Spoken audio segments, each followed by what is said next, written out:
receptą šakotį. It's a big pleasure to see you, and today we're going to bake Lithuanian national dessert, a tree cake, šakotis.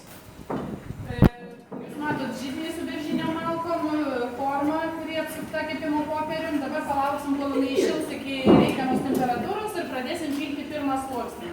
So traditionally, today we're going to use a fireplace with birch wood and a cone with paper on it.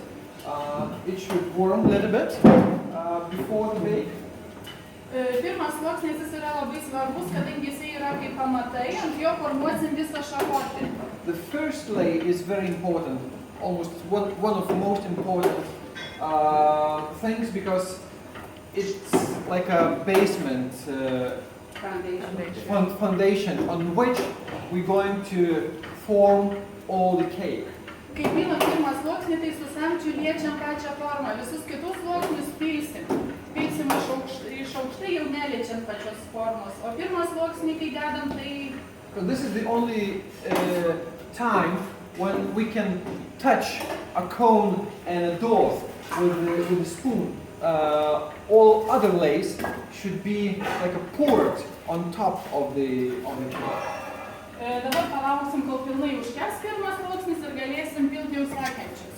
So now we have to wait until first layer will bake completely, and then we will be able to pour the dough to make other layers. Kaip supras, kad sluoksnis yra užkepęs, tai yra, kai nustoja varvėti tešla ir praranda blizgis. Kai tešla pasidaro matinis spalvos, tai reiškia, kad jau galim pilti sekantį sluoksnį. So when the dough will become matte, not glassy, so it's a sign that we can to make other layers.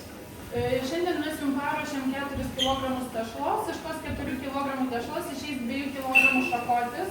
So there is 4 kilograms of dough, and out of 4 kilograms of dough, we'll make a 2 kilograms cake.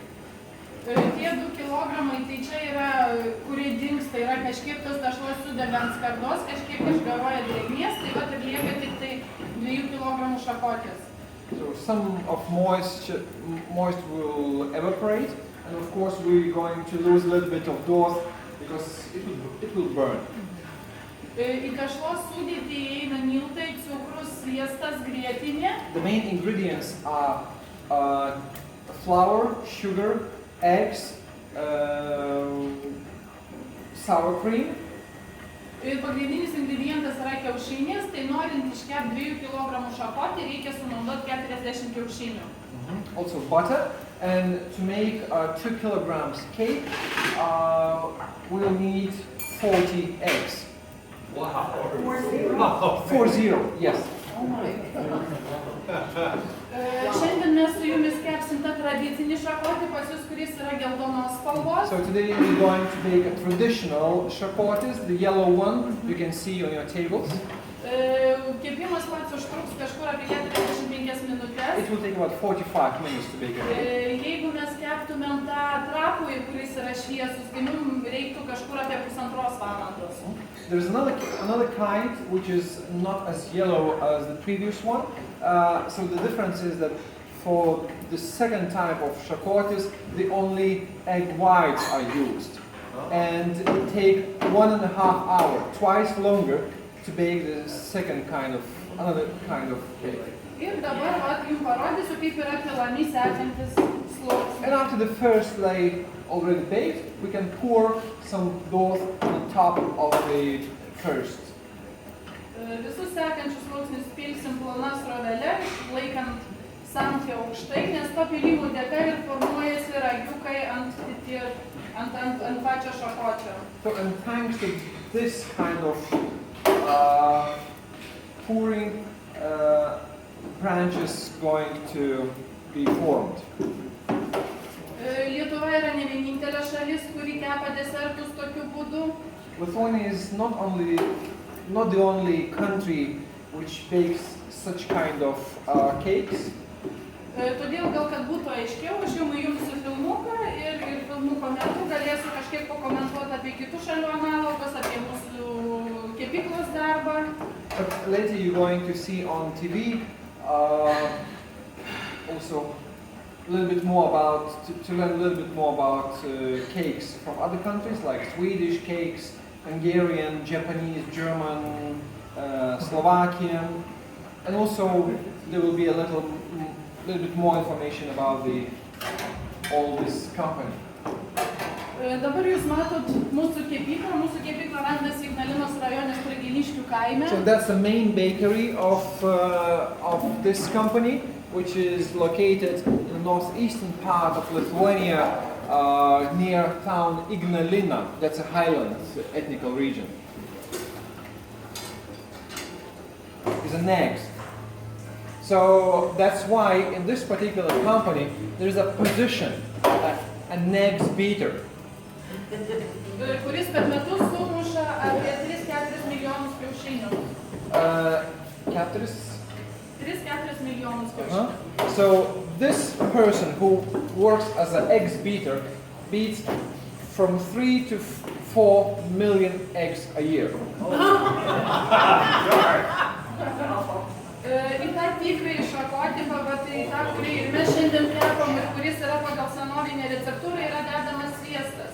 Į tuos šakočius, kur kepa mūsų kepykloje prekyboje, yra dedamas margarinas, kadangi jeigu dėtumėm mes ir ten sviestą, nei vienas prekybininkas būtų nesuinteresuotas pirkti tokius produkcijos, kadangi galiojimas būtų iki savaitės, o kadangi deda margariną, tai galiojimas būna iki 3 mėnesių. For this particular cake, they use pure butter, but these cakes, what you can find in the grocery shops, they actually make with the margarine. One simple reason: longer margarine is longer expire time.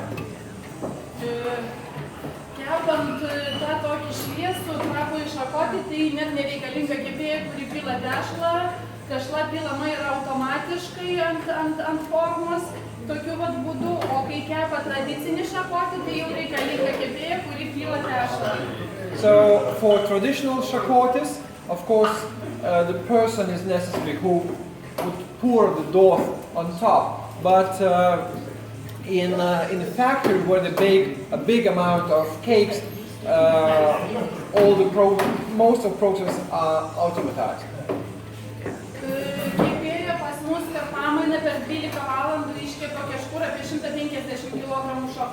One baker bakes a shift, 12-hour shift, 150 cakes.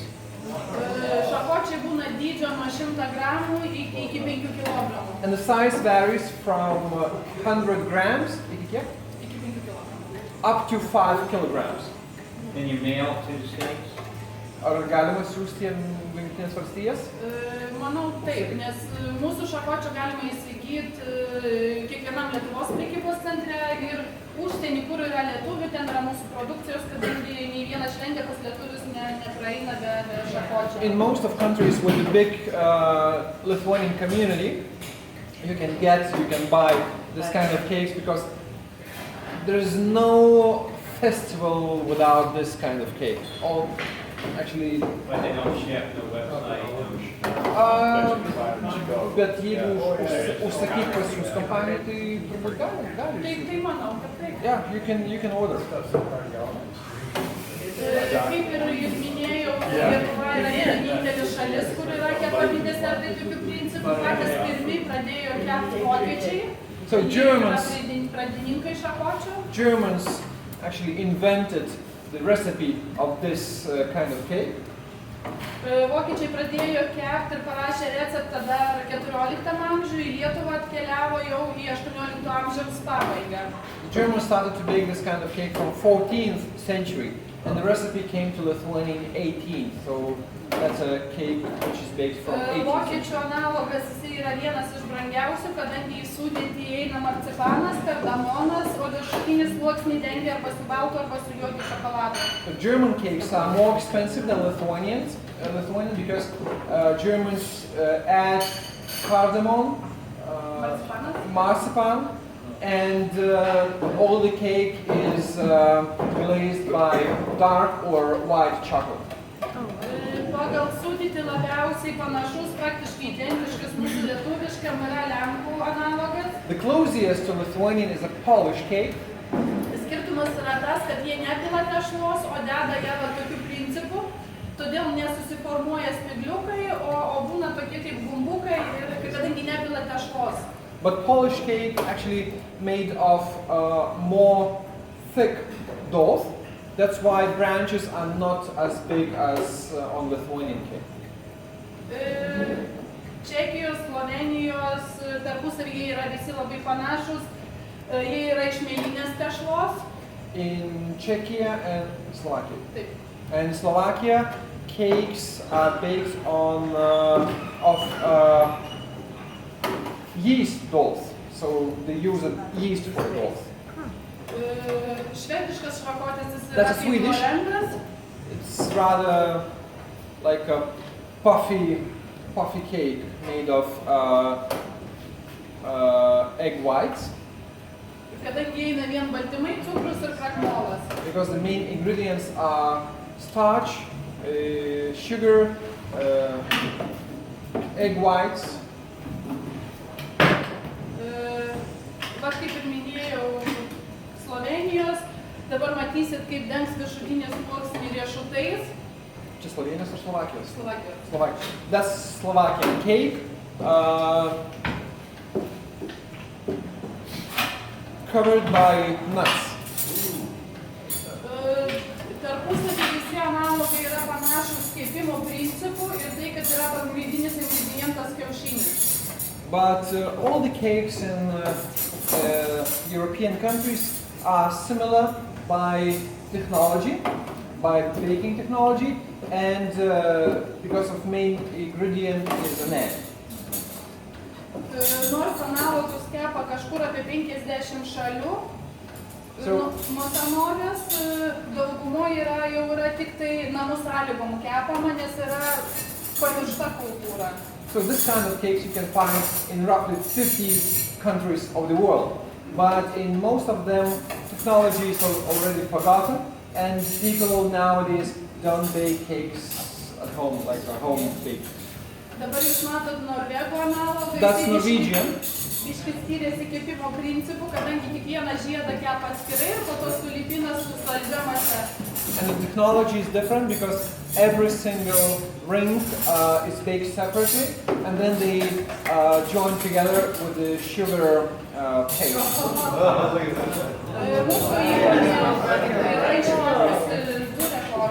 This company actually made 2 records.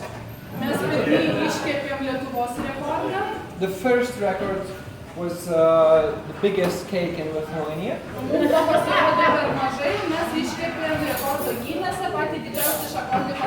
But this was not enough, so a few years later they baked the biggest tree cake in the world. Aukštis šakočio yra 3,72 centimetrai. The height of this cake is 3.7 meters. Svoris 85 kilogramai. Yep. 85. The weight is, which weight 85 kilograms. Ir buvo sunaudota 1700 kiaušinių. And 1,700 eggs were used for this cake. Iškepėm pakankamai greitai, kadangi buvo gegužės mėnesis, tai iškepėm per 3 valandas. It was baked in 2 hours. Tešlą grylė 4 kepėjos, o iešmą sauko po 2 vyrus. 4 ladies poured the dough on the cake, and 2 men churned the cone. Pirmą iškeptą, kai užfiksavo Gineso atstovai, kad jis yra rekordas, padalinom tarp lankytojų, kadangi yra toks reikalavimas. Ir iškart iškepėm antrą kaip eksponatą į mūsų muziejų. So after this cake was fixed, approved by the representative of Guinness World Record book, all the cake was cut and distributed between the participants of the festival. And right after this, they baked another cake, the same size, which nowadays is actually located in the museum of Chicago.